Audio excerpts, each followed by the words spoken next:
Bienvenidos a Rompimiento con la profeta Eva Chan. Rompimiento, principios de Dios que provocan un rompimiento de estructuras y paradigmas. Que la verdad del eterno Dios y su poder transformen tu vida y traigan un rompimiento. Rompimiento.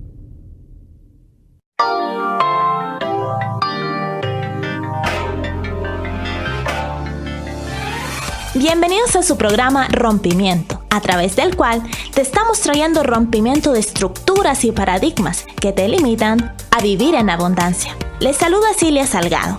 En la edición pasada de Rompimiento, iniciamos a conocer el espíritu de Jezabel y sus estrategias. Jezabel, a través del marianismo, ha logrado quebrantar los principios de Dios para las relaciones y así eliminar la paternidad de las familias. Si quieres más información al respecto, visita nuestra página Rompimiento en el Facebook. Ahí también podrás encontrar algunos programas anteriores. Escríbenos al inbox si tienes preguntas, consultas o quieres compartir tu situación con nosotros. También puedes escribirnos a nuestro correo electrónico rompimiento@yahoo.com o llámanos a nuestro teléfono 9641-4305. Queremos ayudar. En el programa de hoy, la profeta concluirá la serie sobre violencia sexual. En el segmento Lo común no es lo correcto, escucharemos otras formas en que podemos estar violentando de forma pasiva a nuestra pareja, hijos u otras personas. Hoy, la profeta dará respuesta a algunas preguntas que nos hacen constantemente en relación a la violencia, en el segmento Juntos de la mano. Sigue en nuestra sintonía. Estoy segura que este programa te ayudará mucho. Los dejo con la profeta Eva Chan en su programa Rompimiento. Hola amigos, soy la profeta Eva Chan y les doy la bienvenida a una nueva edición de su programa Rompimiento. Una vez más, agradeciéndoles su sintonía. En ediciones pasadas del programa he venido hablándoles sobre la violencia sexual. El día de hoy voy a concluir con este tema.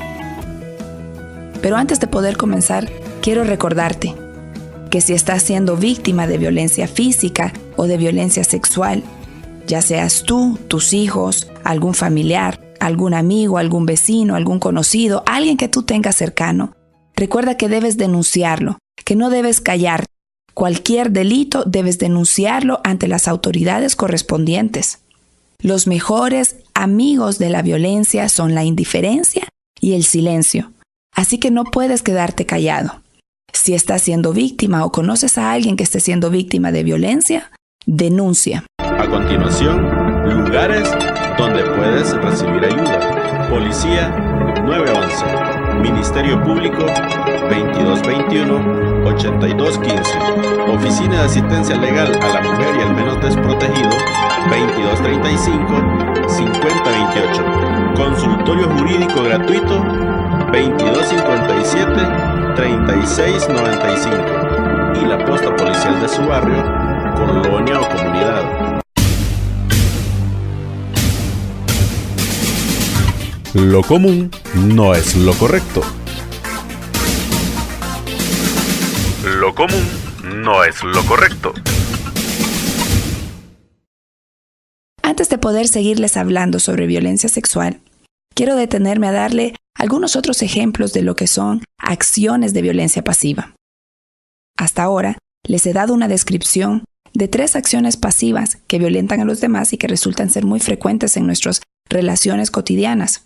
La primera, la indiferencia. La segunda, tener relaciones por conveniencia. Y la tercera, mirar a las personas como un fin o como un proyecto. Hoy voy a darle algunos ejemplos de acciones de violencia pasiva que como padres podemos nosotros hacer en contra de nuestros hijos. Miremos la primera, tener hijos sin haberlos planificado. Nos detenemos a hacer grandes planes para cosas que pueden resultar muy superficiales, pero rara vez una pareja se va a detener a realmente planificar el tener sus hijos. Tener hijos sin planificar o por accidente va a provocar circunstancias que pueden llevar a que estemos violentando a nuestros hijos, tanto el que vamos a tener como aquellos que ya están ahí. Entonces debemos de ponerle mucho cuidado a esto. Eso de tener los hijos que Dios manda es un pensamiento común. Detengámonos un ratito a pensar en esto. Primero, Dios no nos manda los hijos. La Biblia nos enseña que Dios dio la orden de multiplicarnos. Por supuesto que Él, como nuestro Creador, nos equipó con todo lo que necesitamos para cumplir con esa tarea, en el área física, en el área emocional y sobre todo en el área espiritual. El multiplicarnos, o sea, el tener hijos, nos corresponde a nosotros. Y como en todas las cosas que Dios nos manda, debemos hacerlo con responsabilidad. Entonces, para tener hijos, debemos asegurarnos de tener todas las condiciones para brindarles ese bienestar. Cuando pensamos en ese bienestar, no podemos estar hablando solamente del área económica. Dios nos dice en su palabra que si alguno no provee para los suyos y mayormente para los de su casa, ha negado la fe y es peor que un incrédulo. Pero la provisión es dar todo lo que una persona necesita, empezando con amor y con seguridad. Entonces, cuando usted tiene hijos sin estar preparados para brindarles ese bienestar, eso es violencia. Tristemente, esta es la condición generalizada de las familias. Como consecuencia, tenemos jóvenes en las calles, desorientados, sin amor, sin protección, por padres irresponsables que viven la vida desordenadamente. Mira a su alrededor. Si el ambiente de su casa es insoportable, si usted no se lleva para nada bien con su pareja, si con dificultad mantiene a los hijos que ya tiene o ni siquiera los puede mantener, si su pareja es una persona dañina, incapaz, irresponsable, si su pareja usted sabe que es alguien transitorio que no se va a quedar, entonces no tenga más hijos. Y si todavía no ha tenido hijos, deténgase a pensar en estas cosas. Algo más quiero decirle a las mujeres. Quítense ese pensamiento de tener un hijo con cualquier hombre para solucionar su problema de soltería o de soledad. Dejemos de traer personas al mundo en medios de ambientes de enredos, dificultades, carencias y maltratos. Un hijo es una persona y esa persona es valiosa y es importante. Necesita cuidado. De cada uno de nuestros hijos vamos a tener que dar cuentas a Dios. Así que sea responsable. Como una extensión de tener hijos sin planificar, otra acción de violencia pasiva es que cuando esos hijos ya están con nosotros, no les damos ninguna dirección. Tener hijos solo por tener es una irresponsabilidad y también es violencia. Hombre, si no estás dispuesto a ser un padre, es decir, si no estás dispuesto a amar, a cuidar, a enseñar, a proveer, a disciplinar, a guiar a tu hijo, es mejor que no tengas hijos. Los padres tienden a ver a los hijos como propiedad. Se les da de comer, se bañan, se cambian, se les asigna un lugar en la casa donde dormir. Algunos padres quizás les proveen una educación formal, les dan una carrera, una profesión. Otros, para mantenerlos contentos, les compran juguetes para que estén entretenidos. Eso es crear a los hijos como animalitos. Recuerda que tus hijos son personas, son seres integrales. Son seres que tienen espíritu, son seres que tienen emociones, que tienen una voluntad propia y que tienen una vida que vivir. Pero necesitan a alguien que los guíe, necesitan un entrenador, alguien que les enseñe cómo hacer las cosas, necesitan cuidado y necesitan dirección. Ser papá o mamá no solamente es atender las necesidades materiales, sociales y externas de una persona. Tampoco es solamente decir yo amo a mis hijos. Fíjate bien que en ningún lugar de la Biblia le manda a los padres que deben amar a los hijos. Pero la Biblia sí da como mandamiento que necesitamos dirigirlos. Efesios 6:4 dice que criemos a nuestros hijos en disciplina y amonestación del Señor. Y es que la guianza y la dirección es un efecto mismo de amar a alguien. ¿Qué padre ama a su hijo y no lo disciplina? Los hijos necesitan recibir instrucción, saber dónde están los límites. Y esa es nuestra responsabilidad. Un padre le pregunta a su hija, ¿pero en qué te hice daño si nunca te hizo falta nada? Te pagué en la mejor escuela, te di todo lo que necesitabas. ¿Sabe usted qué terrible pensamiento es este? Este papá nunca disciplinó a su hija. No pasaba en la casa porque estaba trabajando para poderle proveer todas esas cosas materiales. Entonces no platicaba con ella. No se detuvo nunca a darle instrucciones de cómo vivir. Creía que en la escuela se las iban a enseñar. Te lo vuelvo a repetir. No darle dirección a tus hijos es violencia. Ahora bien, Para poderle dar una correcta guianza a tus hijos, debes basarte en principios, los principios que nos establece el Señor en su palabra. Disciplinar no es solamente dar una buena gritada o una fajeada. La disciplina se convierte en maltrato o violencia cuando se hace fuera de principio. Lo primero que debe de existir para que la disciplina sea correcta y efectiva es una relación entre padre e hijo. Fíjate que cuando un muchacho recibe una fajeada de un papá, que no pasa en la casa, que no habla con él, que no le dedique el tiempo, lo que va a sentir no es que lo están disciplinando y corrigiendo. Lo que se va a sentir es agredido y violentado. Esto va a provocar ira, desánimo y una baja autoestima. Sin embargo, si tu hijo sabes que tú lo amas, y él lo puede sentir, lo puede experimentar a través de una relación correcta, él va a recibir la disciplina. No con alegría, porque realmente a quién le gusta que lo disciplinen. Toda disciplina duele y es causa de tristeza. Pero la va a recibir porque sabe que lo estás haciendo para su bien. Pero si tu hijo no sabe que lo amas, él no se siente amado. Cuando usted quiera disciplinarlo, lo que va a sentir más bien es un rechazo de su parte. Si usted ha estado disciplinando a su hijo y mira que esa disciplina no da fruto, deténgase. Evalúese. No es que su hijo no está recibiendo la disciplina. El que la está aplicando mal es usted. Recuerda esto en tu relación con tus hijos, para que no lo vayas a estar violentando, sino por el contrario, que le estés preparando un ambiente donde se esté procurando su bienestar. Hablemos la verdad. Este programa ha girado en torno al cuidado de los hijos, en especial aquellos que son menores de edad. Y en el contexto de la violencia sexual, considero acertado concluir con lo que es el abuso sexual infantil.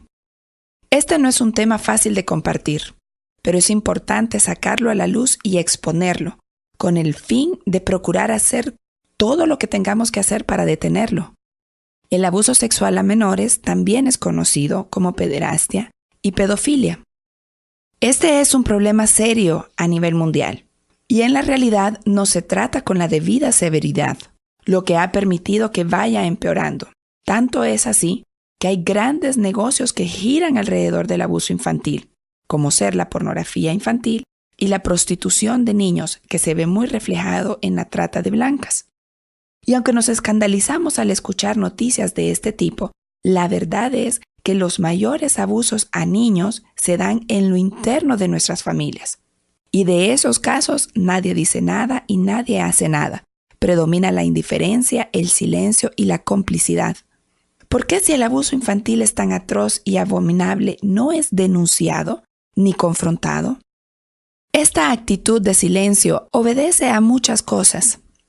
Una de las cuales es que el sexo en general es un tema tabú en nuestra sociedad. No se trata ni se educa al respecto. No es de extrañar que por esta razón los abusos se oculten y se callen. Pero también existen otras razones, una de las cuales es el silencio de la víctima misma. La mayoría de los abusos se dan sin testigo, por lo que la única forma de conocerlos es a través del testimonio de la víctima. Y en el caso en el que la víctima es un menor, es un niño, la probabilidad de que éste hable es casi nula. Puede ser por miedo a no ser creído, por chantajes por parte del adulto que lo está ultrajando, por vergüenza, por sentimientos de culpa, por temor a perder el amor de su familia, a ser rechazado. El niño, por su misma condición de niño, es fácilmente manipulado por el agresor adulto, quien puede llegar hasta confundirlo, hacerle pensar que lo que está viviendo está en su pura imaginación, que son puras mentiras. Entonces lo hace dudar de su percepción, lo hace pensar que no está pasando nada malo y hasta le hace pensar en algunas ocasiones que lo que le está sucediendo más bien es correcto y que él mismo lo está deseando y lo está buscando. En otros casos, el agresor fomenta el silencio de la víctima, diciéndole que lo que está pasando es un secreto que van a compartir entre ellos, y aún puede llegar a amenazarlo directamente. Recuerda que quizás el niño no tiene el lenguaje apropiado para poder contar lo que está pasando. En gran medida también los niños dependen de los adultos para poder vivir, para hacer sus cosas. Y al verse dañado por un adulto, su percepción de estar siendo cuidado se ve afectado. Sobre todo si sienten que la mamá o quien está cerca de ellos no hace nada para evitar lo que está pasando, no hace nada por ayudarle. El niño llega a sentirse solo. Pero también, como estos abusos suceden en lo interno de las familias o en círculos muy cercanos a la familia, es muy frecuente que los miembros de la familia oculten lo que está pasando para así poder mantener un status quo y no verse expuesto en algo que es tan escandaloso para la sociedad.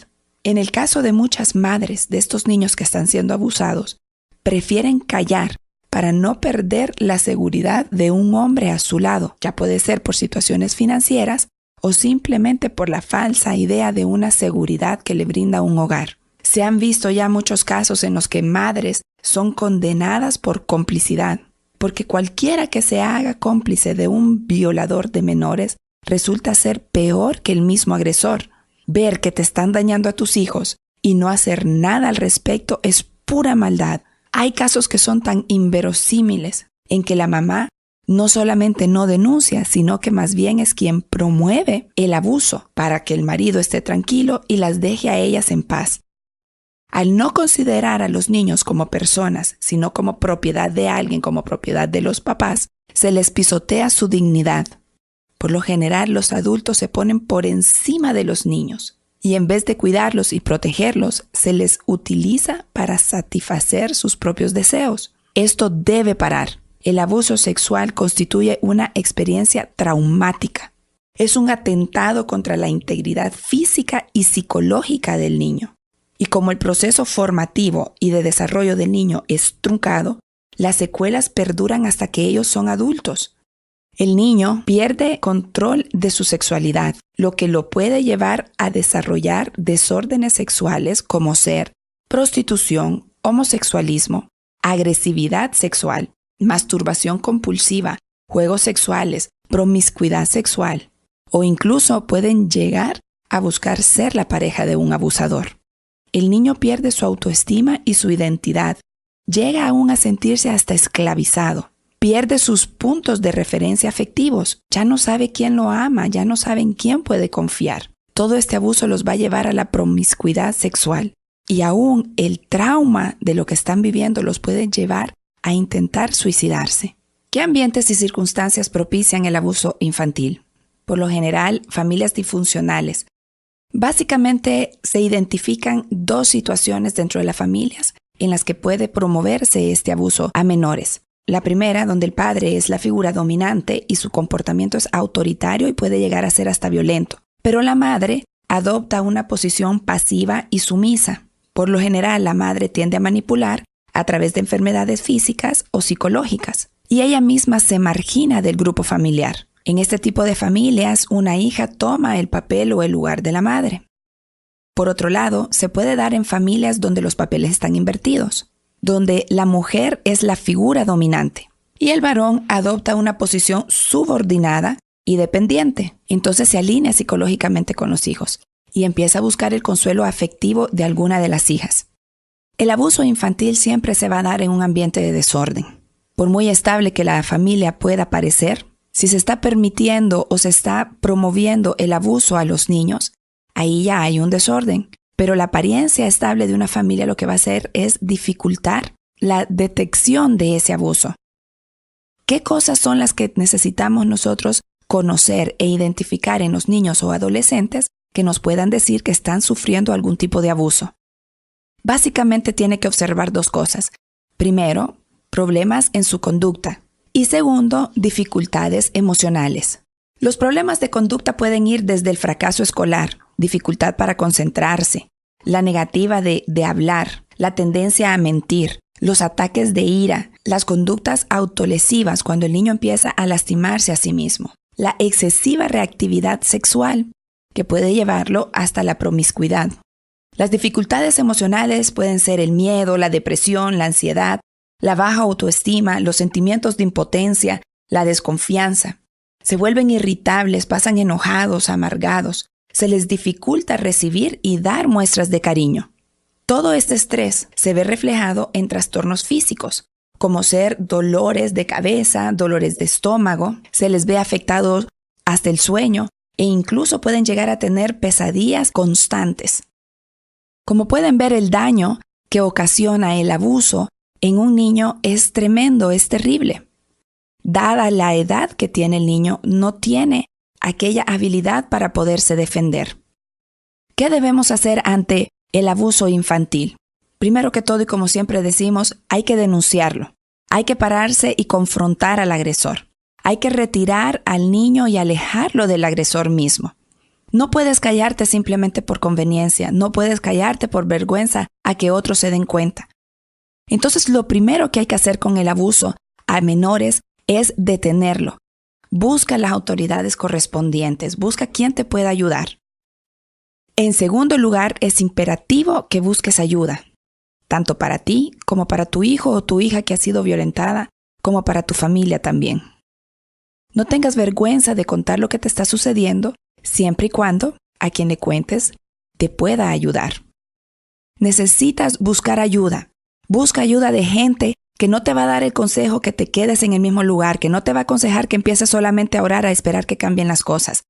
Busca gente que realmente te va a ayudar a tomar acciones radicales para que esa situación llegue a un final.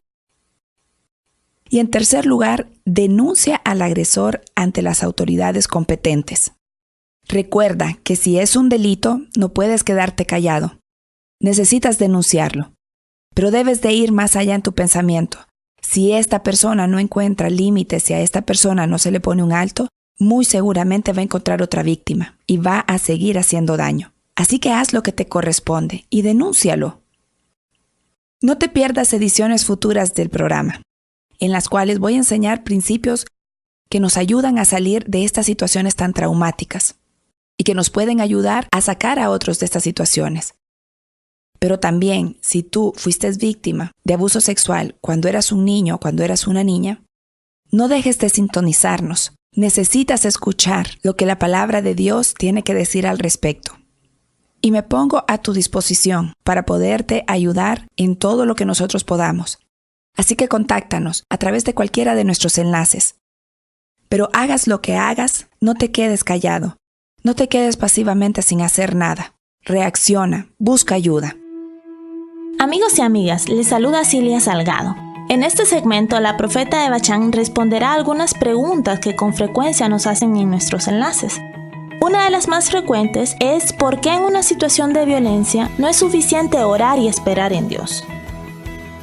El poder de la oración es indiscutible, pero al orar necesitamos hacerlo conociendo al Dios a quien estamos orando.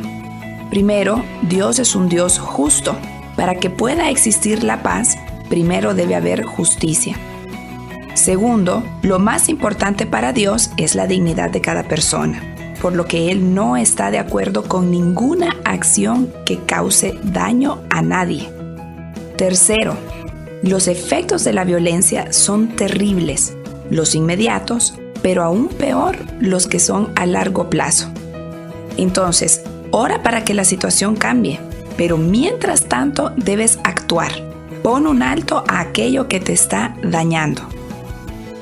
Profeta, la religión y la sociedad nos han enseñado que la mujer es la víctima. Pero una de las preguntas que ha surgido es ¿por qué nosotros enseñamos que la mujer es la más violenta? Uno de los conceptos erróneos que sobre todo la religión ha enseñado y que la sociedad ha aceptado como correcta es que el matrimonio está por encima del bienestar de los individuos mismos, del hombre, de la mujer y de los hijos. Entonces, esta concepción o este concepto enseña una actitud pasiva y permisiva de la mujer, la cual, a pesar de que está siendo violentada, póngale usted que con gritos, con golpes, está siendo abusada económicamente porque quizás no recibe la provisión que tiene que recibir, etc., ella se calla y no dice nada, todo lo aguanta. Pero a la par está murmurando, está sufriendo, pero no hace nada por terminar con ese asunto que le está causando daño. ¿Por qué lo hace? En la mayor parte de las situaciones es porque la mujer tiene mucho temor, ¿verdad? Porque le va a hacer falta las finanzas, porque no va a tener dónde ir a vivir, porque no va a tener la seguridad de estar viviendo con un hombre. Entonces, ¿qué es lo que pasa? Si usted se pone en una situación donde alguien está dañando a otra persona, pero usted está simplemente siendo receptor, está simplemente recibiendo aquello, el más violento es usted, porque no le pone alto al agresor, no dice nada, pero aparte de eso, está permitiendo que lo violenten a usted y aparte de eso está permitiendo que esa violencia se multiplique en las personas que por lo general son los hijos, están viendo. Entonces, la mujer se convierte en un multiplicador de lo que ella está recibiendo, al no detenerlo, al aceptarlo y al hacerlo ver como que es correcto. Profeta, ¿por qué enseñamos que se debe denunciar ante la autoridad competente si la Biblia enseña que los cristianos deben juzgar sus asuntos entre ellos mismos? Para poder dar respuesta a esta pregunta, necesitamos tener en mente dos principios que nos enseña la Biblia. Primero, el que ya se está mencionando, que debemos de tratar los asuntos entre nosotros mismos. Segundo, la Biblia nos enseña que debemos someternos a nuestras autoridades. Esto quiere decir que debemos sujetarnos a las leyes establecidas en nuestro país. En Honduras, la ley contempla dos diferentes tipos de casos, los civiles y los penales. Los casos penales, también conocidos como delitos, son aquellas ofensas que se hacen en contra del Estado y son perseguidos por el Estado. Por otro lado, los casos civiles son típicamente disputas entre individuos respecto a responsabilidades que se deben el uno al otro. Los asuntos que podemos juzgar entre cristianos son los civiles. Los delitos deben ser juzgados por las autoridades competentes. La violencia doméstica, la violencia intrafamiliar son delitos contra el Estado y la sociedad. Si usted no los denuncia, usted se convierte en cómplice. Gracias, profeta, por los principios que ha compartido el día de hoy. Queremos agradecer también a la audiencia que nos ha escrito y han tenido la confianza de compartir su caso con nosotros. Estamos en toda la disposición para servirles. Gracias. Hemos llegado al final de este programa. Te espero para una próxima edición de Rompimiento. Que las palabras que hoy escuchaste traigan un cambio en tu forma de pensar y de vivir. Hasta la próxima.